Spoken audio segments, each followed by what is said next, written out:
도대체 왜 이렇게 당뇨가 우리한테 이 노화란 사람의 나이가 들어가면서 나타나는 생체의 표현. 장염은 소화에서 발생하는 세균성 감염 중에서 가장 납니다. 일단 여성의 갱년기는 폐경기, 만 50세를 면역이 건강하면 자연히 병에 덜 걸리고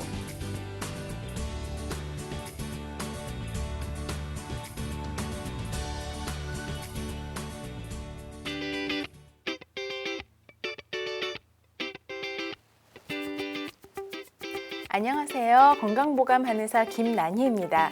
오늘 강의는 자궁경부암에 대해서 알아보는 시간인데요. 자궁경부암의 정의와 또 자궁경부암을 일으키는 여러 가지 위험인자들, 그리고 여러 가지 증상들과 함께 일반적인 치료법에 생긴 여러 가지 합병증과 또 한의학적인 진단과 치료법에 대해서 알아보는 시간을 갖도록 하겠습니다. 그럼 오늘 강의 시작합니다.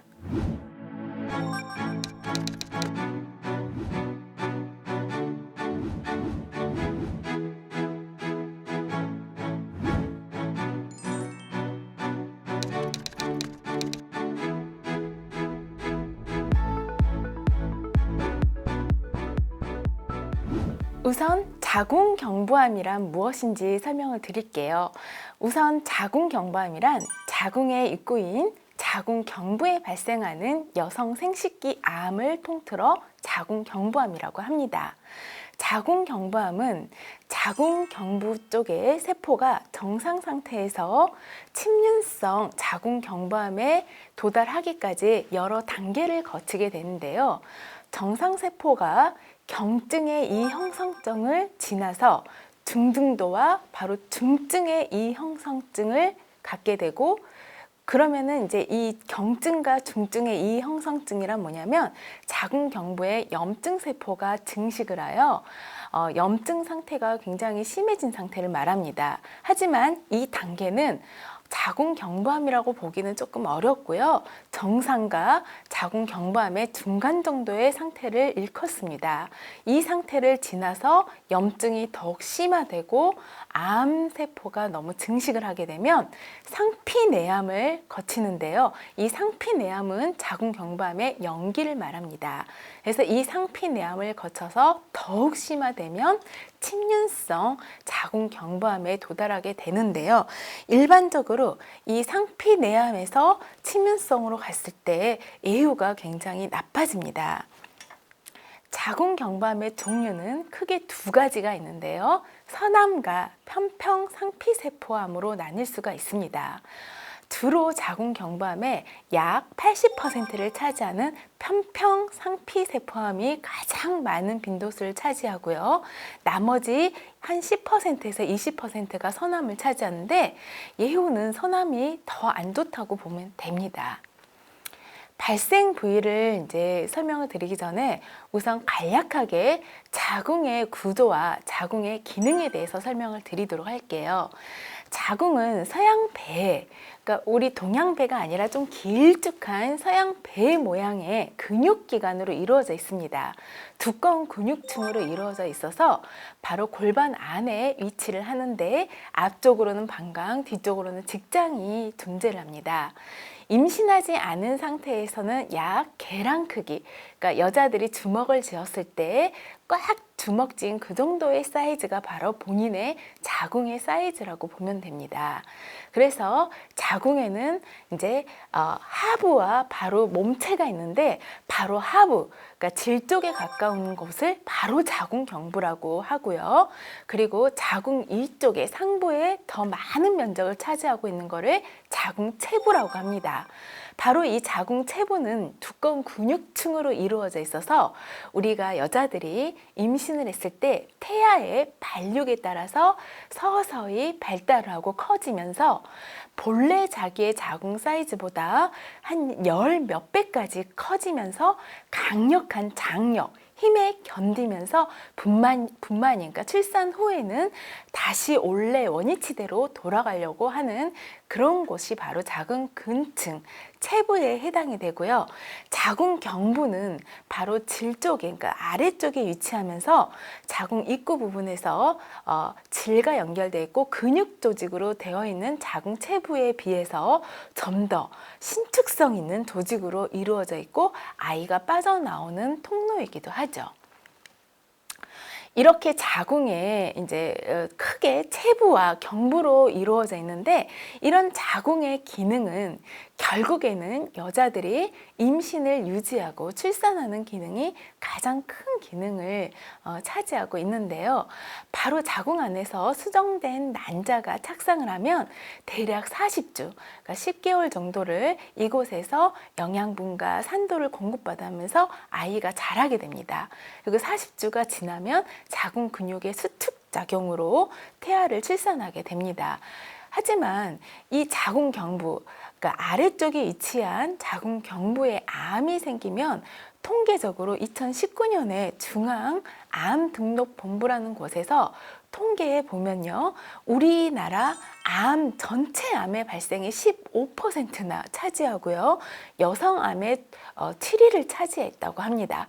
그리고 이 여성들 중에 40대가 25.8%로 가장 많은 빈도수를 차지하고 그 다음은 50대, 30대 순으로 빈도수를 차지한다고 합니다. 자궁 경부암 중에 96.4%가 바로 암 전체 중에 이제 96.4%나 차지를 하는데 그 중에 이제 6종은 아주 소량 차지하는데 편평세포암이 서남에 비해서 가장 많이 차지한다고 합니다. 자궁경부암을 일으키는 위험 요인들에서 설명을 드리도록 하겠습니다. 첫 번째가 바로 인유두종 바이러스입니다. HPV라고 하는데요. 자궁경부암 환자의 대부분에서 바로 HPV, 인유두종 바이러스가 발견된다고 합니다. 바로 이제 상피 뇌종양의 90%가 이 HPV에서 의한 것이라고 밝혀졌는데요. 대부분 성관계를 통해서 전파된다고 합니다. 그래서 너무 어린 나이에 이제 성생활을 시작을 했거나 아니면 본인 또는 배우자의 성상대자가 많을수록 감염 위험이 증가한다고 하고요. 우리나라 성인 여성 10명 중에 바로 한두 명은 바로 이 인유두종 바이러스의 감염이 평생 동안 한 번쯤은 걸린다고 하죠. 그리고 두 번째는 원인이 흡연이 있습니다. 아주 소량의 흡연, 그러니까 하루에 한 대, 2대 정도 피우는 그런 흡연만으로도 자궁경부암에 걸릴 위험이 높다고 하니까요. 여성분들이 조금 많이 주의를 잘 기울이도록 하는 게 좋을 것 같고요. 그 근거로는 인간에 대한 발암물질로 바로 흡연을 정의를 했습니다. 어디서? 세계보건기구의 국제암연구소에서 바로 그렇게 정의를 했고요. 담배를 피우는 여성은 그렇지 않은 여성에 비해서 자궁경부암에 걸릴 위험이 무려 1.5배에서 2.3배, 약 2배 정도 더 높다고 하니까요. 잘 아시고 흡연은 되도록이면 피하시는 게 좋습니다. 그리고 또 마지막 기타 뭐 성병이라든지 아니면 과일 채소의 적은 섭취, 또 장기간 경구 피임약을 섭취했거나 출산 횟수가 많은 사람일수록 바로 자궁경부암에 자주 잘 걸릴 수 있다고 하니까요. 이것도 좀 주의할 만한 사항이라고 볼 수가 있습니다. 그리고 자궁경부암의 증상에 대해서 또 알아보도록 하겠습니다. 첫 번째, 질출혈이 있는데요. 비정상적인 질출혈이 바로 대표적인 증상으로 꼽을 수가 있습니다. 생리기간이 아닌데도 부정출혈이 있거나 아니면은 이제 암세포들이 너무 커지면서 종괴를 형성을 하면 바로 영양을 공급하는 혈관 분포가 암세포가 커지면서 바로 이 혈관들도 더 분포도가 많아져서 그로 인해서 출혈이 생긴다고 합니다. 특히 폐경기 이후에 출혈이 갑자기 생기거나 또 폐경 이전이다 하더라도 생리기간이 아닌데 불규칙하게 나타나는 출혈 내지는 생리량이 갑자기 많아지거나 생리기간이 길어지면 자궁경부암을 의심해 볼 수가 있습니다. 그리고 두 번째 증상으로 질 분비물의 증가가 있는데요. 암덩어리가 2차적으로 감염이 되거나 또 암덩어리 자체가 괴사가 생기면 그로 인해서 악취가 나는 그런 분비물이 생겨 질에서 다량의 분비물이 악취가 나는 분비물이 나는 경우가 많은데요. 실제로 저희 한의원에 내원하는 환자분들 중에서도 이 분비물 악취 나는 냄새 때문에 바로 배우자, 그러니까 남편분들이 저한테 그 고통을 호소하시는 경우도 저는 많이 경험을 했거든요. 그리고 또 세 번째 증상으로 골반통과 요통이 있습니다. 자궁경부암이 상당히 진행되면 주위 장기까지도 침륜을 하면서 침범을 하면서 바로 요관이 폐쇄가 되거나 앞뒤로, 그러니까 신장이나 또 뒤쪽으로는 직장을 갖다가 누르게 되면서 그로 인해 허리나 아니면 골반 안쪽이 쿡쿡 쑤시면서 애린 듯하게 그렇게 통증이 올 수가 있고요.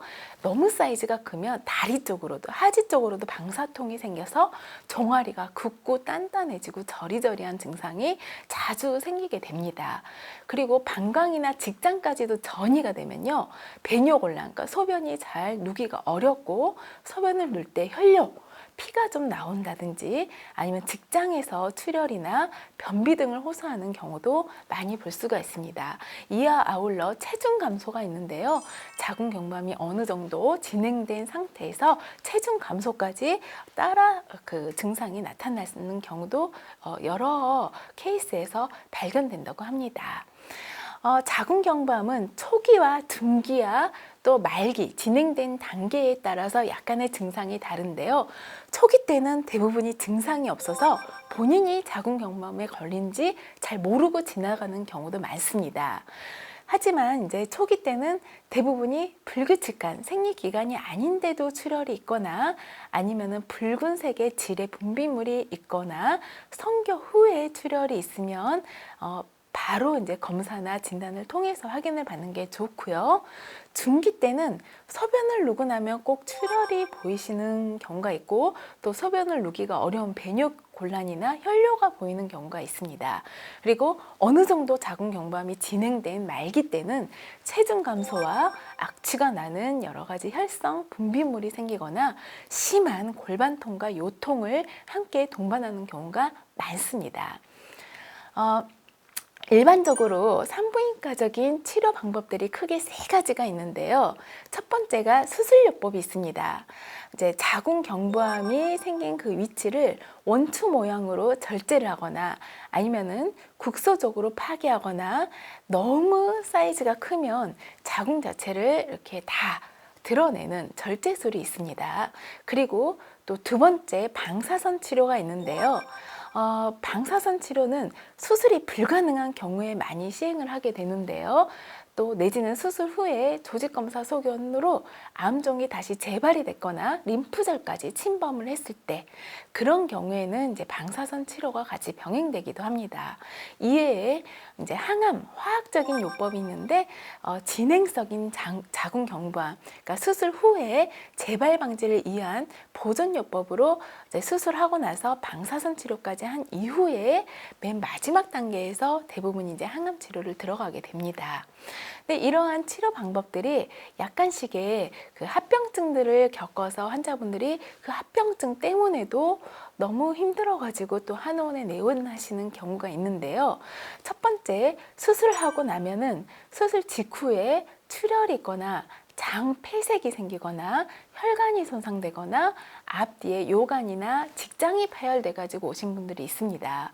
그런 경우에는 이제 광범위한 자궁 절제를 했거나 림프절까지 절제를 하면서 방광이나 직장으로 가는 신경 조직이나 림프절이 손상이 돼 가지고 수술 후에 배뇨나 배변 장애가 오거나 아니면은 약간의 출혈이 있거나 다리 쪽으로 내려간 데가 림프절이 너무 많이 땡땡 부어가지고 실제로 저희 한의원에도 어떤 분이 계셨냐면 자궁 절제술, 그러니까 다 전체를 드러내는데 그 이후에 한쪽 다리보다 반대쪽 다리가 거의 2배 가까이 땡땡 부어가지고 밤마다 너무 다리가 무겁고 통증이 너무 심해서 불면증에 시달린다고 하면서 오신 분이 계셨거든요.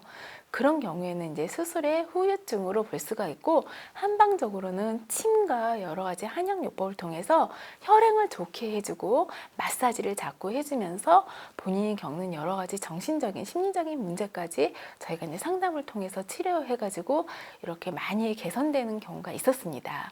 그리고 이제 두 번째, 방사선 치료가 들어가게 되면요, 자궁에 비해서 상대적으로 방사선에 약한 장기인 여러 가지 방광이라든지 장 점막이 자궁에 비해서 방사선에 더 약하거든요. 그래서 그로 인해서 방광염 같은 증상이 생기거나 장폐색증이 와가지고 혈뇨나 혈변을 보는 경우도 있습니다. 이제 이러한 수술을 하고 나서는 일상생활에서는 대부분이 2달 내로는 성관계나 수영 내지 이렇게 탕 목욕을 하지 말라고 하시고요. 무리한 운동이나 술 같은 건 드시지 말라고 합니다.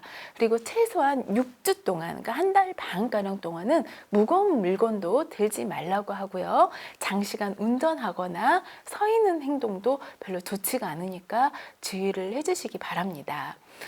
이제 마지막으로 자궁경부암의 한의학적인 진단과 치료 방법들에 대해서 알아보려고 하는데요.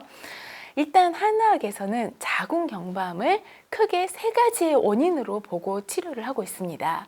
첫 번째, 습, 열, 온, 독이라고 해서요. 습과 열증, 그러니까 한마디로 우리 몸에 뭔가 습이 잘 돌지를 못하고 또 열증이 우리 몸을 침범을 해서 특히 자궁 쪽을 침범을 하게 되면 그로 인해 간의 기운이 울체되고 그리고 비위, 소화기까지 허약해지면서 이로 인해 음호와 양호증이 생겨서 바로 이 자궁경부암 염증이 더 심화된다고 보고 있습니다. 그리고 두 번째는 습열 어독이라고 하는데요. 우리가 자궁에 너무 습열독이 심해지면 어혈이나 여러 가지 노폐물, 습담이 쌓이게 됨으로 해서 염증이 더 점점점 심해지고 그로 인해서 자궁경부암의 이 혹이 더 커진다고 보고 있고요.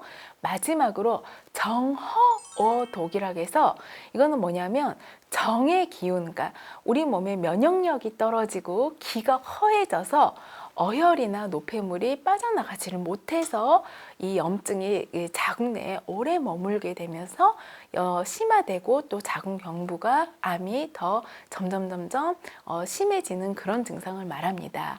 그래서 습열 온독이냐, 습열 오독이냐, 정어 오독이냐에 따라서 치료법이 달라지는데요. 습열 온독일 때는 습증과 열증을 해독을 시켜주고 몸에 있는 쌓여있는 열독을 내려줌으로 해서 간기가 울체되지 않도록 도와주는 그런 처방을 내리게 되고요.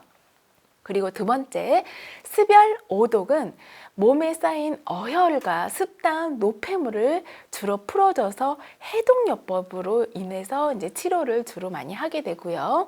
정어 오독일 때는 빠진 기운을 많이 보충을 해주고 면역력을 끌어올리면서 기운을 많이 이제 보충을 해줌으로 해서 스스로 이런 자궁경부암을 쌓을 수 있는 그런 힘을 길러주는 요법을 이제 한방적으로 치료를 하게 됩니다.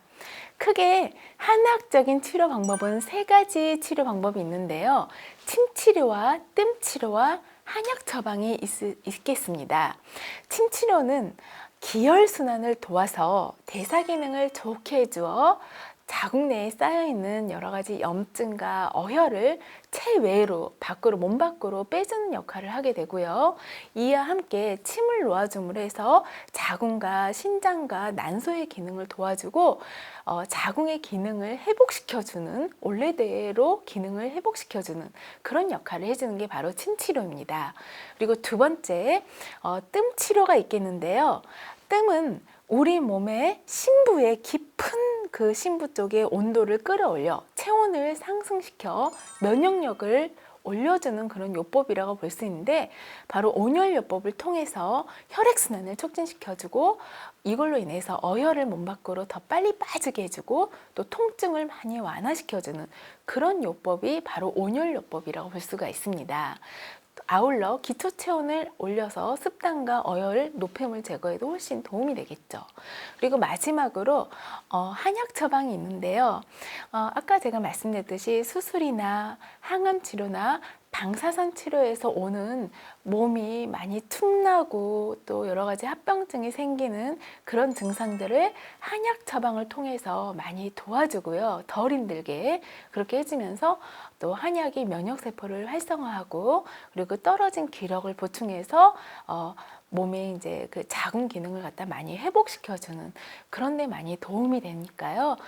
이런 이제 침과 띵과 한약 처방을 통해서 자궁 경부암을 좀 더 적극적으로 치료도 하면서 보존을 할 수 있는 그런 방법들이 있다고 설명드립니다.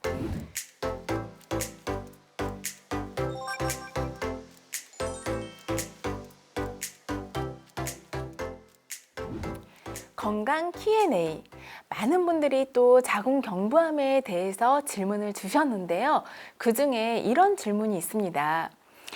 직장인 여성입니다. 자궁 경부암 건강검진 대상자라는 안내를 받았는데요. 자궁 경부암은 어떻게 전염이 되나요? 그렇게 질문을 주셨네요. 일단은 자궁 경부암을 유발하는 고이형군 바이러스가 바로 인유두종 바이러스라고 하고요. 또 이 인유두종 바이러스는 본인 또는 배우자의 성생활, 잦은 성생활 내지는 이제 다른 그 외도 가능성에 대해서도 사람들이 좀 많이 걱정을 하고 이런 질문을 실제로 한원의 내원에서 많이들 주십니다.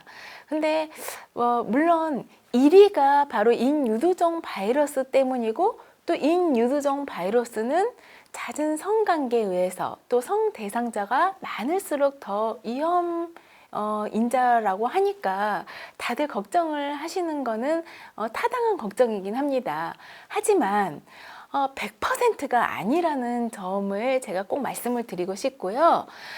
꼭 생식기의 직접 접촉 외에도 손이나 생식기 또 바로 그 손과 손의 접촉만으로도 이 인유두종 바이러스는 전파될 수가 있거든요.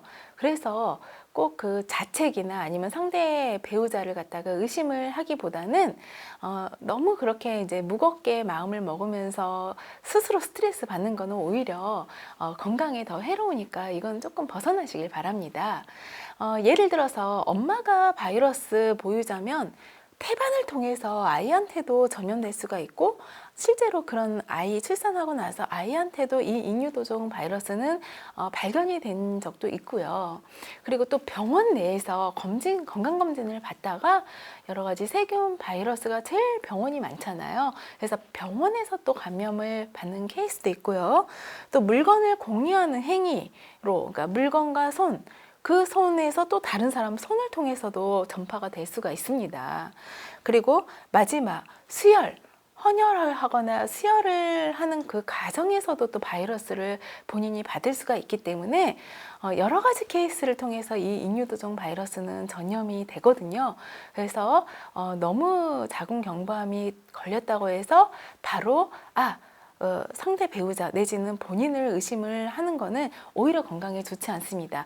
오히려 설령 진단 건강검진 결과 본인이 자궁 경부암에 걸렸다 하더라도 오히려 적극적으로 초기에 적극적으로 치료를 받고 또 본인이 그 이후에 흡연이나 오히려 이제 식습관, 생활 습관을 통해서 충분히 치료하고 또 예방이 될 수가 있기 때문에 너무 걱정하지 않는 게 좋고요. 오히려 정기적으로 검진을 통해서 본인이 더 건강하게 자궁 건강을 지켜나가는 게 더 올바르다고 볼 수가 있습니다.